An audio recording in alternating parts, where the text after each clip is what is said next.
Hi guys! Welcome back to my channel. So for today's vlog, samahan niyo ako guys kasi meron na naman ako isang film na i-recommend na magandang panoorin. Actually guys, medyo may pagka-violente yung movie na to and at the same time, it's about obsession.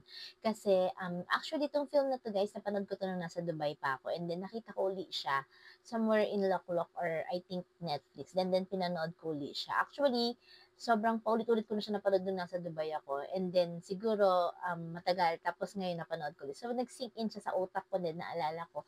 Maganda yung movie. It's all about obsession, as I've said.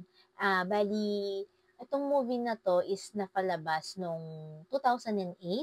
Tagal na guys, di ba? Mahigit isang dekada na, magdadalawang dekada na siya. Pero maganda siya kasi yung makikita mo dito yung lesson na uh, kailangan mo ring syempre wag ka masyadong magtiwala and then at the same time, yung mga nangyari sa past mo, pwede mo siyang kalimutan and then magsimula ka uli ng bagong buhay. Actually, yung story dito, yung isang estudyante dito, meron kasi isang lalaki na super na-obsess sa kanya. Ang pangalan ng lalaki is si Richard. Yung estudyante na gustong-gusto ni Richard, ang pangalan niya is si Donna. Ang ginawa niya, sa sobrang pagkagusto niya kay Donna, pati pamilya ni Donna is talaga namang kanyang niligpit, pinatay niya. So, in other words, nakita lahat ni Donna yung nangyaring yun. And then after that, nagkaroon siya ng parang trauma. Nakulong naman si Richard na ano siya, na sintensyahan, and then at the same time, nakulong siya ng ilang taon. Pero ang hindi niya alam is nakalaya or nakalabas din si Richard. And then after that, ang story kasi iikot siya sa prom night nila.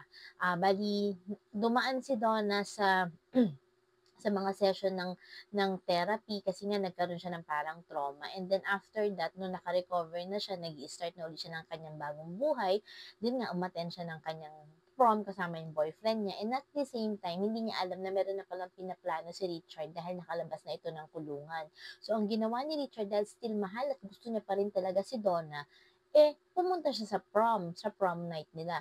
Ang daming mga nadamay, yung mga kaibigan ni Donna na sina Claire at saka si Lisa, nawala din sila. So parang pati yung boyfriend niya dito actually guys. Pero at the same time, nahuli din naman at the end of the story, si Richard. Para, syempre, ang daming nangyari, nasira yung prom. Ang ganda ng prom nila, ganun pala ang prom sa Amerika. Dati hindi ko alam, ganun pala yung prom night sa Amerika. Unlike sa mga prom or friendship night dito sa Pilipinas, ibang-iba. So, sa hotel, ginawa yung kanilang prom night, and then at the same time, sobrang gaganda nila.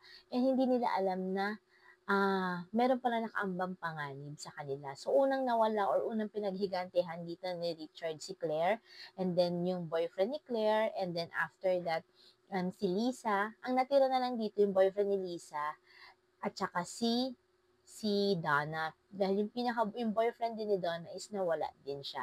So, meron din pulis dito na mga tumulong sa kanya para mahuli uli si Richard, and then at the same time, ang dami, umabot pa sa bandang dulo na pati sa bahay nila, pinuntahan ni ni Richard si Donna nung naiuwi si Donna. Kasi nung nasa prom night na sila din, nagkagulo na alam ng halina na marami nang nangyari. Nag-declare na ng parang stop na muna yung prom, and then yun nga, hinuhuli nga nila si Richard. Nandun din yung mga SWAT team, tapos yung mga police, kasi nga medyo serial killer nga tong si Richard. At the end of the story, yun nga, nawala din yung boyfriend niya dahil nga inalagaan siya, tsaka binantayan siya.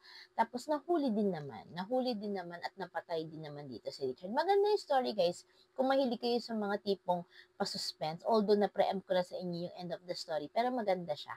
Kung ako sa inyo guys, tayo yung panoorin, yung pelikula na to na Prom Night. Maganda siya at saka at the same time, it's all about yung mga anuhan ng mga estudyante nung panahon na yun. Yung, kumbaga, yung happiness, yung prom night nila, yung pagpili ng Mr. and Miss Prom Night.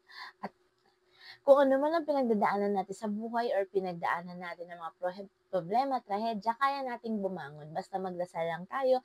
At syempre, higit sa lahat, guys, ingatan natin yung sarili natin, lalo na tayong mga kababaihan. Kasi nga, syempre, hindi natin alam, may mga stalker tayo dyan, may mga nag-aantay or may mga nagkakagusto sa atin. Sa iba naman diyan, kung magkagusto man tayo sa isang tao at hindi tayo magustuhan, 'wag natin ipilit ang mga sarili natin, 'di ba? Para naman hindi tayo masyadong ma-obsess dun sa tao. So ayan guys, samahan niyo po ulit ako sa mga susunod ko pang vlogs dito lamang sa aking YouTube channel. Don't forget to subscribe, like, and share my video. Bye guys!